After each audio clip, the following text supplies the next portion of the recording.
ଯେ ଲାବଣ୍ୟ ଚନ୍ଦ୍ରଭାନୁ ଲାବଣ୍ୟବତୀକୁ ଦେଲେ ଗୋଟେ କୁରୁଣ୍ଟକ ଫୁଲ। ସେ କୁରୁଣ୍ଟକ ଫୁଲ କୁ ପସନ୍ଦ କରିଲା ନାହିଁ ଲାବଣ୍ୟବତୀ, କିନ୍ତୁ ନିଜର ନାପସନ୍ଦକୁ ଲୁଚେଇ ଦେଇକରି ସେ ଗୋଟେ ମାଳତୀ ଫୁଲ ତାଙ୍କୁ ଦେଲେ। କହିଲେ ଏଇ ଫୁଲଟି ତମେ ମତେ ଦିଅ ବା ମୋ ଗଭାରେ ଖୁସି ଦିଅ। ଆମର କଥାଟି ହଉଛି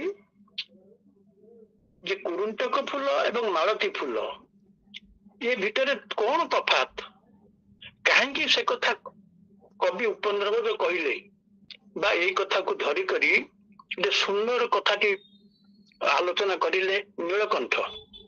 ଏଇଥିପାଇଁ ଯେ କହିଲେ ଯେ କୁରୁଣ୍ଟକ ଫୁଲ ତାର ମୁହଁ ଉପରକୁ,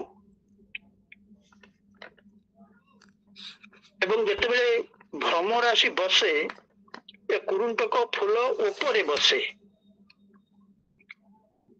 କିନ୍ତୁ ଯୋଉ ମାଳତୀ ଫୁଲର ମୁହଁ ତଳକୁ। ଯେତେବେଳେ ଭ୍ରମର ଆସେ ସେ ଉପର ମୁହାଁ ହେଇ ଅର୍ଥାତ୍ ଫୁଲର ତଳକୁ ରହି ସେ ଫୁଲର ରସ ଶୋଷେ। ଦୁଇଟି ଅବସ୍ଥା ଶ୍ରୋତା ବନ୍ଧୁ ମାନେ ପିଲାମାନେ ଟିକେ ଲକ୍ଷ୍ୟ କର। କୁରୁଣ୍ଟକ ଫୁଲ ରେ ଭ୍ରମର ବସିଲା, ସେ ଭ୍ରମରଟି କିଏ ନା ପୁରୁଷ ଚନ୍ଦ୍ରଭାନୁ। କୁରୁଣ୍ଟକ ହଉଛି ଲାବଣ୍ୟବତୀ।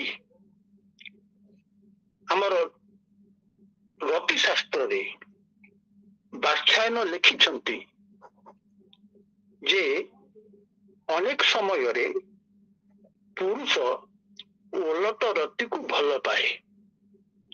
ଓଲଟ ରତି ମାନେ ବୁଝିପାରୁଥିବ ପିଲାଏ, ମୁଁ ତାକୁ ବ୍ୟାଖ୍ୟା କରିବି ନାହିଁ। କିନ୍ତୁ କୁରୁଣ୍ଟକ ଫୁଲରେ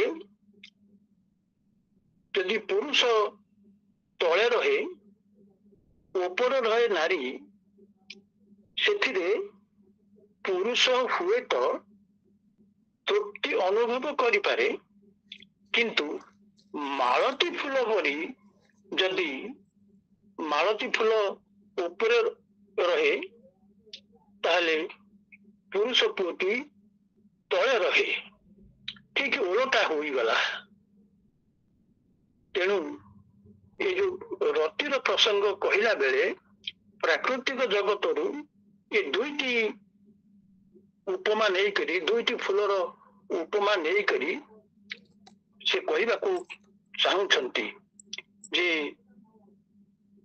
ମାଳତୀ ଫୁଲ ସଦୃଶ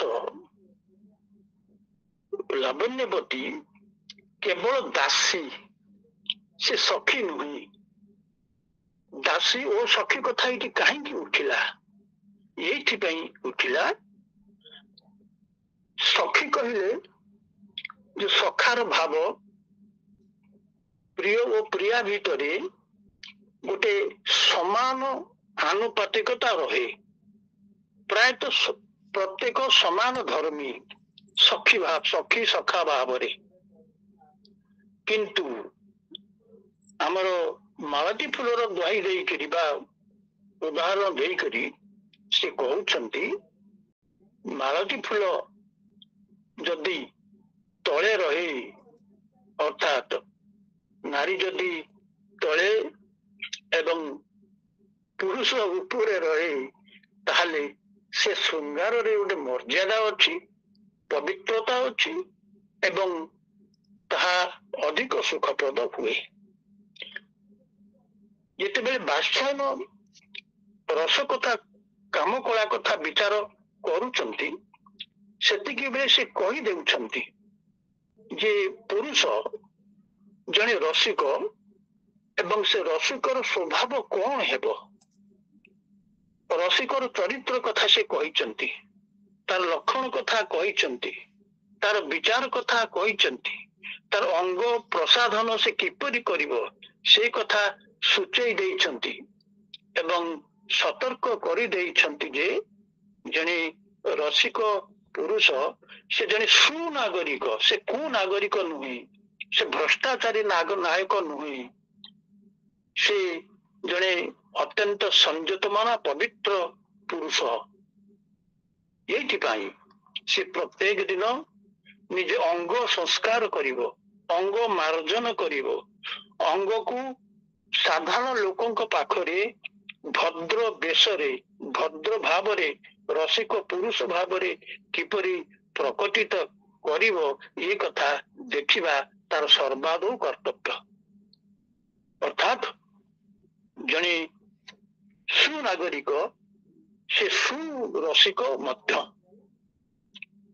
ତେଣୁ ଯଦି ସୁରସିକ ଜଣେ ସୁନାଗରିକ ହୁଏ ତାହେଲେ ଆମେ ଭଞ୍ଜଙ୍କ ଏଇ କାବ୍ୟରେ ଦେଖିବାକୁ ପାଇବା